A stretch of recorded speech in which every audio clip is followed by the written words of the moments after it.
Bonjour à toutes, bonjour à tous. Petite vidéo aujourd'hui sur, je reviens sur la difficulté parfois qui se pose pour appréhender le pourquoi l'autre ne revient pas. Parce que souvent j'ai des clientes, mais souvent c'est des clientes, euh, qui me disent mais je comprends pas pourquoi il revient pas, j'ai travaillé plein de choses, j'ai pris conscience de plein de choses, j'ai réussi à à remettre dans le circuit des mémoires invalidantes. Enfin bref, j'ai eu des prises de conscience énormes, bref, mais je comprends pas pourquoi mon autre n'est toujours pas là. Ben, moi, je vous invite à vous poser la question. Qu'est-ce qui pourrait faire en vous qui fasse que l'autre ne revient pas? Quel est le blocage qu'inconsciemment peut-être vous pouvez mettre et qui fait que ça bloque?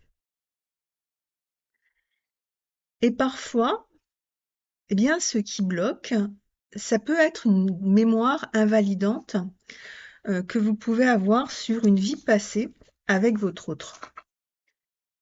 Et dans ces autres vies, alors je dis ça parce que c'est quelque chose que j'ai vu actuellement, là, dans les dernières séances que j'ai pu faire, de regarder ouais, des mémoires invalidantes où en fait vous étiez ensemble et votre autre s'est désengagé par rapport à vous.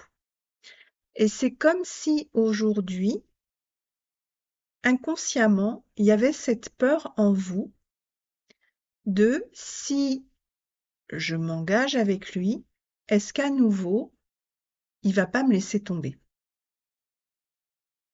Est-ce qu'à nouveau, je vais pas me sentir trahie parce que, eh bien, il va en choisir une autre?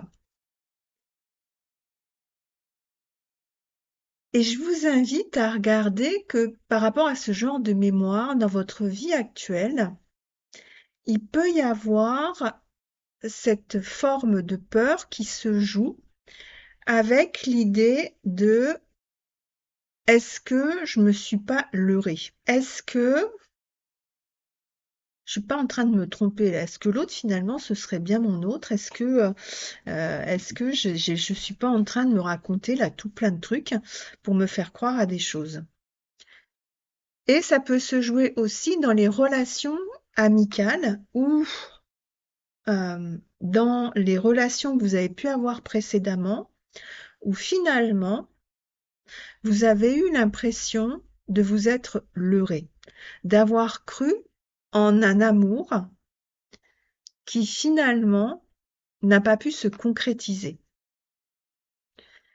Parce que bah, c'est exactement ce qui s'est passé dans cette vie antérieure avec votre autre, où finalement, bah, ça n'a pas pu se concrétiser et ça a créé une telle blessure à l'intérieur de vous que cette blessure aujourd'hui, elle rejaillit chaque fois que vous recontactez l'amour. Et donc, bah, il y a un frein puissant qui vous dit non, non, mais c'est bon, je me suis fait suffisamment mal avec ça. Maintenant, je ne veux plus avoir mal. Et c'est cette peur de la douleur qui vous freine, qui vous arrête. Là, c'est ah, je dois protéger mon cœur parce que euh, si l'autre ne vient pas,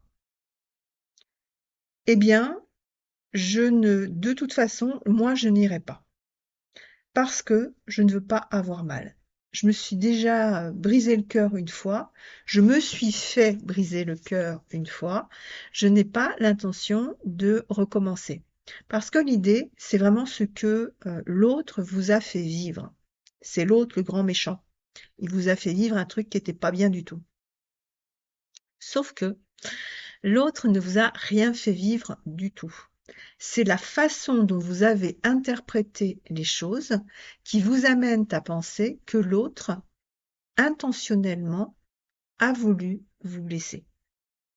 Ce qui n'est pas le cas. Si vous regardez bien, l'autre à ce moment-là, il n'est pas en train de vous trahir. il est en train de se trahir lui-même. En ne reconnaissant pas l'amour, en laissant ses peurs de s'engager avec vous prendre le dessus, c'est lui qui trahit, c'est pas vous. Vous voyez, c'est d'avoir cette capacité à un moment donné là de faire un pas en arrière pour regarder la situation dans sa globalité. Vous, dans cette vie antérieure, vous étiez peut-être pleine d'amour pour cet autre. L'amour, je vous rappelle, c'est pas ce qui fait mal. Ce qui fait mal, c'est quand on regarde les choses en se disant je ne suis pas suffisamment bien, euh,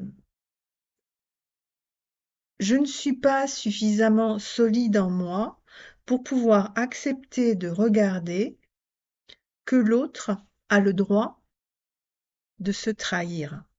L'autre a le droit de se trahir à cause de ses peurs qui l'empêchent finalement d'accepter un amour dont il ne se juge pas assez bon pour pouvoir mériter cet amour, d'accord? Euh, ou bien la peur de lui aussi peut-être être trahi, parce que il y a peut-être des vies antérieures où c'est vous qui avez pu trahir sa confiance. C'est pour ça que c'est intéressant quand même d'aller voir ces vies antérieures pour regarder ce qui se passe là. Pour regarder pourquoi parfois au niveau de l'engagement, qu'est-ce qui chez vous dit non? Quelle est la peur? Et vraiment en ce moment, ce qui remonte beaucoup, c'est vraiment cette peur d'être trahi, alors qu'en fait, on ne regarde pas que nous, on ne s'est pas trahi en aimant, mais l'autre peut, lui, se trahir en ayant peur d'aimer, en ayant peur de ne pas être à la hauteur de son autre, de l'amour de son autre. Et ça, c'est ses blessures à ce moment-là qui jouent. Donc c'est important que vous ayez cette conscience de pouvoir faire aussi un pas en arrière ou un pas de côté pour essayer de regarder à ce moment-là et si là-dedans, je n'étais pas en cause. Si là-dedans, c'était juste mon autre qui, lui, avait ses difficultés, qui était aux prises avec ses difficultés dans le fait de revenir. Si moi j'arrêtais d'entretenir quelque chose qui n'est pas, c'est-à-dire le sentiment d'avoir été trahi, le sentiment que j'ai eu le cœur brisé, parce que l'autre m'a abandonné ou m'a rejeté, si j'arrête ça là, si j'arrête ça en disant ok, non, juste l'autre à ce moment-là, il a eu peur. Si je regarde simplement que peut-être, parce que peut-être ça s'est même reproduit dans cette vie-là avec l'autre, c'est-à-dire que l'autre, tout d'un coup, bah, il a choisi quelqu'un d'autre. Si vous le prenez de façon personnelle, c'est vous qui choisissez à ce moment-là de venir entretenir à l'intérieur de vous quelque chose qui dit euh, je ne mérite pas d'être aimé. Je me trahis en ne reconnaissant pas le droit à l'autre de pouvoir avoir besoin de faire d'autres expériences. Si l'autre a ses blessures, il a besoin, ben ouais, ben si son chemin ça passe par là, eh ben ça passe par là. Ça ne veut pas dire que vous devez accepter, c'est-à-dire accepter par exemple d'être la maîtresse ou d'être l'amant. Mais il n'y a rien qui vous oblige à ça. Vous avez le droit de dire, bah écoute, non, moi je suis pas prête à me faire vivre ça. Et donc, bah écoute, continue ce que tu veux faire, mais en tout cas, ce sera pas avec moi. Moi, je suis prête à avoir une relation avec toi, mais moi, je veux une relation qui soit saine. Je veux pas une relation qui soit de tierce. Je déteste ce mot-là. Mon Dieu, que je déteste ce mot-là. Parce que c'est une personne ou une situation. Mais on a le libre arbitre à l'intérieur de nous de dire, mais est-ce que j'ai envie de me faire vivre ça avec l'autre là? Ben, il n'y a pas d'obligation. Ok, fais ce que tu as à faire. Moi, je vais continuer à faire ce que j'ai à faire aussi.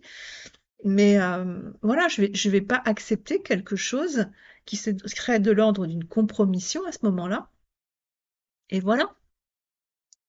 Mais c'est toi avec toi. Regarde à ce moment-là. Moi, tu me trahis pas parce que enfin, en tout cas, moi, je me sens pas trahie. Par contre, toi, regarde à quel moment tu es en train de te trahir, de te faire vivre des choses là où finalement, bah, c'est pas la meilleure partie de toi qui est aux commandes. Vous voyez le truc là, c'est que au lieu de mettre ça sur vous, là, puis d'être dans la culpabilité de quoi que ce soit, regardez que l'autre, il a aussi son choix. Mais vous aussi, vous avez le choix. Est-ce que j'accepte de me faire vivre ce truc-là ou pas? Ben non, ok. C'est correct. Tu veux te le faire vivre, j'en suis désolée pour toi, parce que à ce moment-là, tu te fais du mal, tu te fais beaucoup de mal. Je ne peux être que spectatrice de ça, mais je n'y participerai pas. Et c'est toujours un moment un peu délicat parce que l'autre, à un moment donné, en faisant ça, vous l'amenez à regarder finalement ce qu'il est en train de faire. À quel moment, lui, il se fait du mal? À quel moment il n'est pas sur la meilleure version de lui-même? C'est vraiment ça. Et comment vous, en faisant ce pas de côté pour regarder ça sous cet angle-là, vous pouvez lâcher aussi à l'intérieur de vous, eh bien, cette idée que l'autre vous a fait vivre de mauvaises choses ou que vous avez été vous êtes leurré en croyant que l'autre pouvait être une bonne personne. Non, il est une bonne personne. Simplement, il est avec ses blessures. Alors oui, ça peut faire mal de voir l'autre avec ses blessures. Mais vous, vous n'êtes pas obligé de le prendre contre vous et de vous mettre dans la culpabilité d'avoir vécu l'amour. L'amour, bah, c'est toujours beau à vivre. Ce que vous décidez de vous faire vivre avec l'amour, ça vous appartient. Ce que l'autre a décidé de se faire vivre avec cet amour, ça lui appartient. Voilà, donc je pense que c'était important que je remette ça un peu dans la lumière. Et ce que j'avais noté aussi, c'est que justement, en la réparation, du coup, elle peut intervenir pour vous en regardant que ce n'est pas vous qui vous êtes leurré ou trahi, et que c'est vraiment lui qui, à ce moment-là, se fait simplement du mal. Et la réparation, elle est là pour vous. Non, vous ne vous êtes pas leurré. Non, vous ne vous êtes pas trompé. Non, vous ne vous êtes pas trahi. Simplement, l'autre, il est en train de se faire vivre des trucs qui sont pas sympas. Et vous n'êtes pas obligé de rester à côté de lui, parce qu'à ce moment-là, il vous emmène quand même dans des zones qui sont très basses, de base astrale, et que, bah, à ce moment-là, c'est correct aussi de dire, bah, écoute, moi, non. Là, l'amour, oui, mais je vais pas, moi, me mettre à mal parce que toi, tu as décidé de te mettre à mal. Voilà, bah écoutez, j'espère que cette vidéo pourra vous aider un petit peu à comprendre peut-être les mouvements que vous vivez actuellement et aussi de regarder que vous avez le droit de ne pas accepter de tout vivre. L'amour inconditionnel, c'est pas je me fais vivre tous les trucs les plus cruels, les plus horribles, et parce que l'autre à ce moment-là est pas bien. Ben non, vous avez le droit aussi de dire ok, moi je peux être à côté, envoyer de l'amour, mais j'ai le droit aussi de décider de ne pas me faire vivre des choses parce que toi, tu as encore tes blessures et que tu ne peux pas. Ben tu peux pas, tu peux pas. C'est pas grave. Prends le temps que tu as besoin. Et puis, ben, à ce moment-là, on verra quand toi, tu auras réussi à dépasser tout ce que tu as besoin de dépasser. Pensez de temps en temps à mettre un petit pas de côté, là, puis de prendre un peu de OK, qu'est-ce qui est en train de se jouer là? Pour pas tomber justement dans le côté dramatique. Je vous renvoie à la vidéo là-dessus. Arrêtez le drame, la dramaturgie. Pas à commenter, à faire part de vos expériences aussi. Pensez à liker, à partager aussi les vidéos parce que tout ça, bah, ça permet à l'algorithme YouTube de reconnaître un peu mieux ma chaîne et puis du coup bah, de pouvoir aussi permettre que d'autres personnes puissent me trouver plus facilement. si vous pensez que ça peut être utile. En tout cas, voilà. Merci en tout cas de vos partages des partages qu'il y a pu y avoir jusqu'à présent. Je trouve ça toujours super intéressant et puis merci de votre confiance aussi. Je vous dis à bientôt.